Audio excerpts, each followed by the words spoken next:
Are you having a hard time figuring out what to get Dad for Father's Day? You should check out Row 1 Brand's Vintage Pictorum Gallery. They have America's best sports art. With over 7,200 historic sports prints, you're assured to find something unique for Dad this Father's Day. Instead of a boring old tie, get him a historic baseball photo taken by Henry High Sandom at the historic Polo Grounds Stadium in New York City during the 1894 Temple Cup. Or, if he's an NFL buff, check out the 1963 vintage NFL poster. These are so good looking that you'll be amazed how they turn out. Shop now at sportshistorynetwork.com/row1 and save 15% off your order. On July 19th, 2011, Captain America, the First Avenger was released in theaters, giving Americans across the nation hope and the will to fight through what at the time was a horrible internal battle. For you see, normally we are in the beginning of NFL training camp season during this time of year. However, 2011 was different. There was no training camp for teams at the time, and it all revolved around three little letters that had a huge impact on Americans' hopes and dreams, and they were CBA. Welcome to the Football History Dude podcast, where each episode is a journey back in time to learn about the rich history of the NFL. Your host is Arnie Chapman. Football is his passion, and he wants you to come along with him to explore the yesteryear of the gridiron. So hop on board his DeLorean and let's get this baby up to 88 miles per hour. Great Scott! This time as we step off for DeLorean, we're in the middle of March. 2021. We have shifted forward 2 years into the future because this is the last day of the 2020 league year, and we're worried because we don't know if there's going to be a new agreement. Are the owners going to lock the players out again? Are the players going to go on strike? We don't want to relive the problems that we dealt with in 2011, or even worse, back in 87 when we had that major strike or 82. But it is still a possibility. And to give us a little bit of a clue, here's an excerpt about the expiration date from the current NFL CBA. This agreement shall be effective from August 4th, 2011 until the last day of the 2020 league year, except for the provisions relating to the draft, Article 6, which shall remain in effect for the year immediately following the expiration or termination of this agreement. So think about that. These players could still be drafted, even if there's not a season. And that's what the guys back in 2011 thought. They're like, well, I'm getting drafted. Are we going to have a season this year? Am I going to get paid? What's going on? But how did we get to this point? Can't we just figure things out? I mean, just quit going back and forth, players and owners. Let's just get a deal and just stick with it for a while and make sure that we don't ever have to worry about a lapse in NFL play. But that's not the case. And so this, the final chapter in what is a 4-part series covering the NFLPA, is going to kick off. But let's go back to episode 1. In that episode, we covered the father of sports labor action, Mr. Bill Radovich, and the birth of the NFLPA back in 1956. Then in episode 2, we kind of blew through the AFL-NFL merger in the 70s when the NFL became a certified bona fide union. Last week's episode is what we dubbed the Dark Decade because there was all sorts of striking going on and a lot of animosity between the owners and the players, ultimately leading to the decertification of the NFLPA as a union on December 5th, 1989. And we've talked about Reggie White and players gaining their free agency in previous episodes, but at that time, the NFLPA was not a union. However, they still backed the players. They helped them out financially. They really helped them get through a lot of the various litigation lawsuits that they put upon the NFL owners. And that brings us to the next story in the chapter. It is kind of referred to as licensing wars because the players, at the time, they were signing NFLPA group licensing authorizations, basically think about NFL Players Inc., to allow the NFLPA to gain some monies for the sales of their jerseys, advertisements, fatheads, yada, yada, yada, all those kinds of things. Basically anything that represented the player and not specifically the team would go towards this NFLPA group licensing. So what do you think happened? In the early 90s, the NFL owners, of course, they would launch a counter-strike. The teams had something called the NFL properties, where if it was representative of the team and not the player, then that's another way they're going to get some money too. But instead of sitting on the sidelines and just accepting it, the owners decided that they were going to try to coax players into jumping ship from the NFLPA over to NFL properties. Losing this money would greatly restrict the amount of help that the NFLPA could give to players in their fight against the owners for, at the time, what was mostly revolved around free agency. So from 1990 to 1992, the NFL properties spent in excess of $30 million to players. So even though they wanted to get rid of, they didn't want to spend money to give players the chance and freedom to wherever you want to play, they decided, well, let's spend money to these specific players so then we don't have to down the road pay them and what? Ultimately, it still saved them money, but let's just say you're paying extra money to not pay the players. Well, okay. So let's get on with it. Big names were the target at the first because you got to get the big guys in to try to draw the little guys out with you. The first big names were what they called the quarterback club. Each of these quarterbacks was guaranteed a minimum of $500,000. These quarterbacks were Jim Kelly, Warren Moon, Dan Marino, Phil Simms, John Elway, Bubby Brister, Boomer Esiason, Troy Aikman, Jim Everett, and Randall Cunningham. Now that is a lot of firepower. I remember the old school Nintendo game called Nintendo Quarterback Club, which makes me think we might need to do a whole new episode on the football games that have come out, Madden, Tecmo, all those kinds of things. But at the same time, you get these 8 quarterbacks. Now that's a lot of clout that you have to try to start coaxing other players to come through. Over 700 players throughout the time would end up signing with the NFL properties. But ultimately, it didn't change the outcome.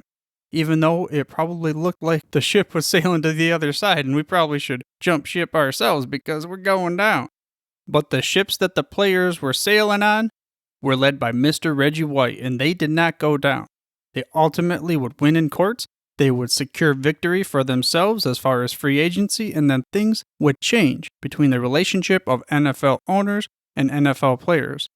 The union was banded back together again, just like arguably one of the greatest comeback tours in rock concert history. This would be between 1996 and 1997, where all 4 members of KISS would put that paint back on their faces and they're ready for go time. So was true of the NFL players. The NLRB confirmed union status in March of 1993. So okay, we can get to stepping for the CBA with free agency as part of the deal. And of course, Gene Upshaw was a major part of it. In fact, Gene Upshaw is constantly brought up as a hero of the NFLPA, but there have been many others throughout the history of the association. You can find a link to 60 Heroes in 60 Years of the NFLPA in the show notes, which, by the way, you can get to the show notes of your podcast player or by heading to thefootballhistorydude.com. Also, I ask that you subscribe for free to this show by mashing that little subscribe button on your podcast player of choice. That way you get the hottest, freshest off the press episodes each and every week. And with this victory for the NFL players and the NFLPA, it was time for them to continue. And the video that we continued to describe throughout this 4-part series had a quote about how the players thought about it, and it went as such. With free agency in hand and players free to play where they wanted, the next 2 decades focused on protecting players and their families through the NFLPA's benefit program. And this is, today, probably the biggest topic that we hear about, or at least mainstream media. There's still contract stuff going on, but player safety on the field and off the field is extremely important. I mean, it starts often with trying to find a way to protect the players from playing on the field in the game, but it doesn't stop there. You got to make sure they have proper treatment, make sure they're diagnosed correctly. They got to be able to go back into the game only if they should. But if they shouldn't go back in the game, you probably should stop them because there's the lingering long-term effects. And the NFLPA did not hide from the fact that the sport of football is very dangerous. In fact, Demora Smith, the executive director of NFLPA, in that video said this: "This is a game not where there's the possibility of you being hurt, but the reality that you will be hurt. Changing it from the idea of a game to a workplace was something that was significant." So think about that. Did your workplace treat safety as a priority, as the priority above all else? Like if you're not safe, then I don't care what happens because safety is top dog? I mean, I know the place that I work for right now does, and it's very important. Because if you're not safe, you get hurt, then not only does that affect you, that affects your family, it affects the company, and everybody else. And the NFLPA, they wanted to convey that message. There's also a movie that Will Smith starred in called Concussion that really put this larger spotlight on player safety. This movie was based on Dr. Bennett Omalu's work at Harvard. The NFLPA partners with countless organizations, including Harvard, to work towards player safety and improving it for them on the field as well as off the field and beyond into the retirement stage. From the website, this is what they said. At the heart of its commitment, the NFLPA dedicated millions to create the Football Players Health Study at Harvard University, a 10-year initiative utilizing the world's top medical specialists in their respective fields. This is another one of those links that I'll provide in the show notes for you so you can take a look at it for yourself. It's pretty interesting to see everything that they're coming up with nowadays. But really what it describes is 7 pilot studies geared towards helping current and former NFL players. The first one is using light treatment, which is either red or near infrared light, and shining it directly on the brain cells. This is supposed to help with concussions, which, when they have a concussion, it slows down the blood flow. And then the healing process, of course, is slowed down as well. But this is supposed to help with sleep and the healing process to be able to get to the point where players can recover better and have a better chance at a favorable outcome. So they said that the trials are showing pretty good success so far. The second initiative is a new surgical process using the scaffold technique to regrow ACL. I mean, ACL injuries, that's something that in the past, that would totally shut down a player's career. Now we have guys like Adrian Peterson coming off of their ACL injury and going for 2,000 yards. The third initiative is the Healthier Heart Wall Research, where they're trying to take the wall of the heart and they're trying to make sure that it doesn't get hardened up too much. And there's just various things that I'm not going to get into because I'm not a doctor. The site said that Harvard research team they ended up fielding 150 proposals, and they only accepted 4 to continue this funding research. The fourth one, which is the first of these 4, is something called the tau protein antibody. Sounds like Omalu's autopsy of former Pittsburgh Steelers center Mike Webster found large amounts of this tau protein, which according to Omalu, there's a various amount of kind of issues that this thing causes.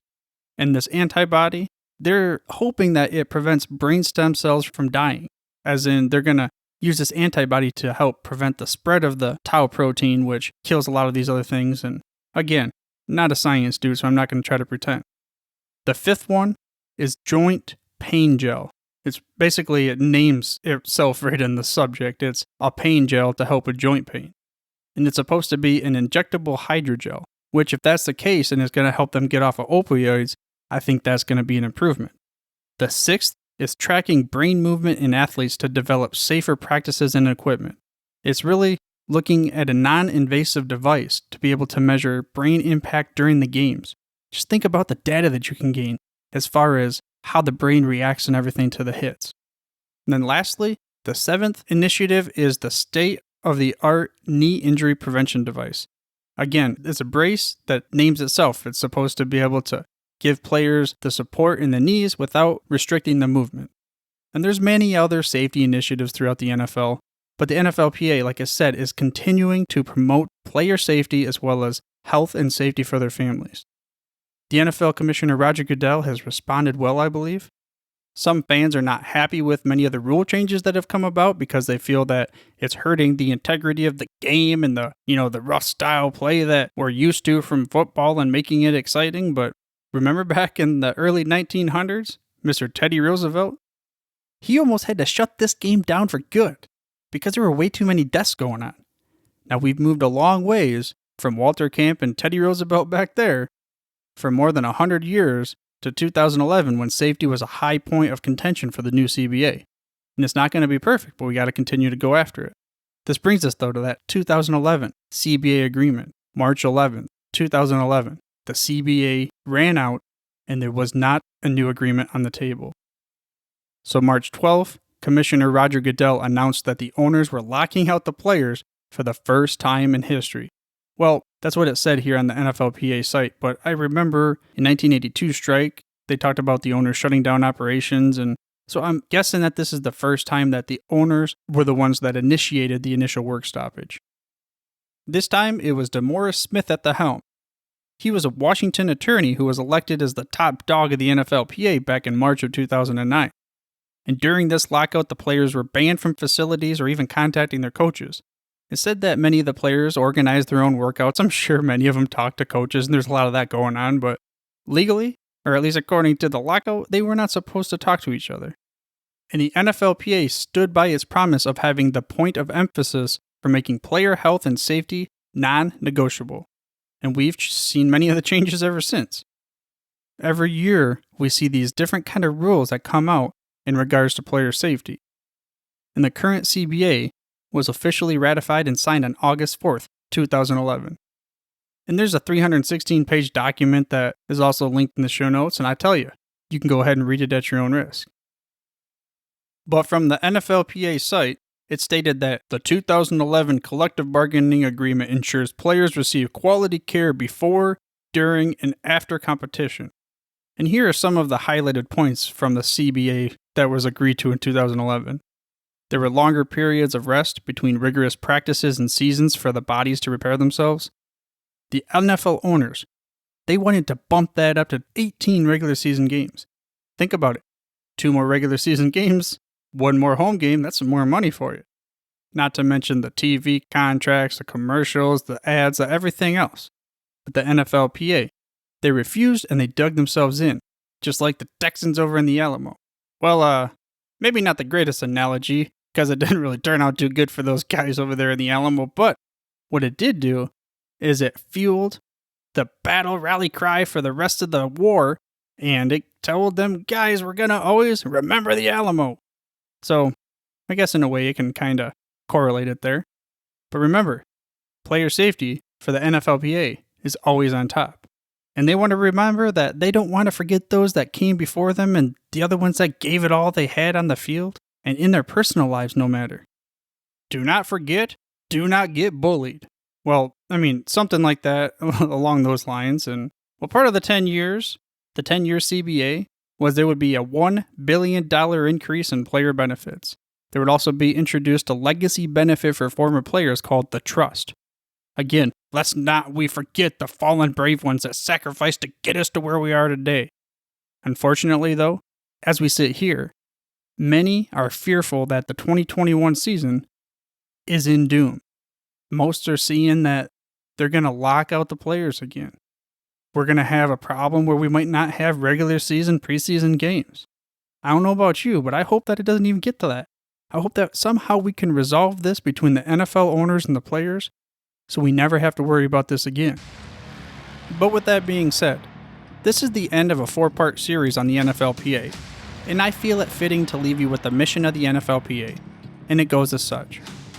We, the National Football League Players Association, pay homage to our predecessors for their courage, sacrifice, and vision, pledge to preserve and enhance the democratic involvement of our members, confirm our willingness to do whatever is necessary for the betterment of our membership, to preserve our gains and achieve those goals not yet attained.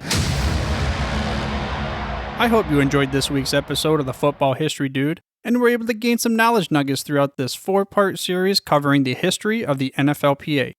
If you enjoyed the show, I ask that you subscribe for free by mashing that little subscribe button on your podcast player of choice to make sure you get the hottest, freshest out the press episodes each and every week. Now, next episode, we're firing up that DeLorean to take it back quite a few decades to learn about the first NFL draft. But for now, dudes, I'm through if you're through. Thank you for listening to this episode of the Football History Dude. To make sure you're the first to get the next episode, please subscribe on your podcast player of choice and head on over to thefootballhistorydude.com for the show notes and more information on the history of the NFL. And remember, dudes, where we're going, we don't need roads. We here at the Sports History Network proudly partner with 26 podcasts, all revolving around the history of sports. But did you know that many of our hosts were sports history authors way before they started their shows? It's true. We've got Joe Ziemba, host of When Football Was Football, Joe Zagurski, host of Pro Football in the 1970s, Mark Morthier, host of Yesterday Sports, Tommy Phillips, host of Lombardi Memories, and Scott Adamson, co-host of From the 55-Yard Line. All these authors have many books for you to choose from. To check them out, go to our website at sportshistorynetwork.com/sportshistorybooks. Pick up your copy today. Soundtrack provided by Kevin MacLeod of filmmusic.io.